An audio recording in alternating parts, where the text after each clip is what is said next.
Ya, benar sekali. Jadi sudah paham ya tentang biografi Umar. Selanjutnya yaitu strategi dakwah Umar bin Khattab. Jadi strategi dakwah Umar bin Khattab itu ada 3. Yang pertama tauji atau penggerakan. Artinya tauji atau penggerakan itu inti dari manajemen dakwah karena semua aktivitas dakwah dilakukan dalam proses dakwah. Setelah itu proses perencanaan, pengorganisasian dan pengendalian bersama dengan penelitian akan berjalan dengan baik. Yang kedua yaitu menjalin hubungan. Untuk menciptakan kerjasama yang kuat dalam sebuah organisasi, para pemimpin dakwah harus cerdas dan memiliki hubungan yang kuat satu sama lain.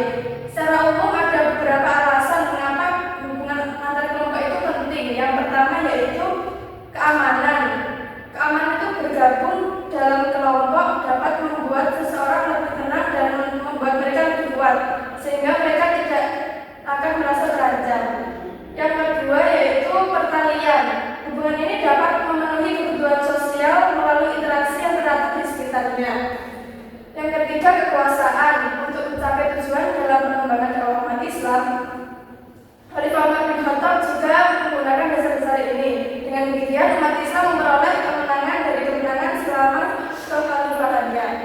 Yang ketiga yaitu rikoba atau pengawasan atau bisa disebutkan dengan evaluasi. Jadi evaluasi ini digunakan dalam dakwah untuk memastikan kemajuan yang telah dicapai dengan sarana dan sumber daya manusia yang efektif. Selanjutnya yaitu tentang prestasi kepemimpinan Umar bin Khattab. Yang pertama yaitu perluasan wilayah Islam. Yang kedua penanggalan Hijriyah. Yang ketiga penentuan batas negara. Yang keempat perintah salat tarawih berjamaah. Yang kelima bidang militer. Dan yang terakhir bidang administrasi negara. Jadi perluasan wilayah Islam, Umar itu bertanggung jawab atas ekspansi besar-besaran wilayah Islam. Panglima Sa'ad bin Waqqas memimpin ekspedisi penting ke Persia.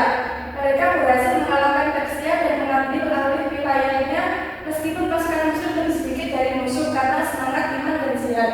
Yang kedua yaitu penanggalan Hijriyah. Jadi pertama kali ditetapkan kalender Hijriyah itu pada masa Khalifah Umar bin Khattab. Yang ketiga yaitu penentuan batas negara. Perbatasan negara itu pertama kali dibuat oleh Umar bin Khattab. Perbatasan kota Kufah dibuat selama kekhalifahannya. Jadi pertama kali yang membuat adanya batas negara itu adalah Umar bin Khattab dan perbatasan yang pertama kali dibuat itu adalah kota Kufah. Yang keempat yaitu perintah salat tarawih. Jadi orang pertama yang mengadakan salat tarawih secara berjamaah pada bulan Ramadan itu ternyata adalah Khalifah Umar bin Khattab. Yang kelima yaitu bidang militer. Umar bin Khattab adalah orang pertama yang mendirikan kamp-kamp militer yang permanen, menetapkan wajib militer, mendirikan pos militer di daerah perbatasan, dan membatasi waktu seorang suami yang pergi berjihad untuk dapat meninggalkan istrinya. Yang keenam yaitu bidang administrasi negara. Khalifah Umar adalah orang pertama yang menciptakan Baitul Mal, pembendaharaan negara, Kementerian Wakaf, dan mewajibkan pekerja dan pejabat untuk membuat dan pejabat untuk melaporkan harta benda. Jadi udah paham ya prestasi kepemimpinannya Umar bin Khattab itu ada apa aja? Coba sebutkan.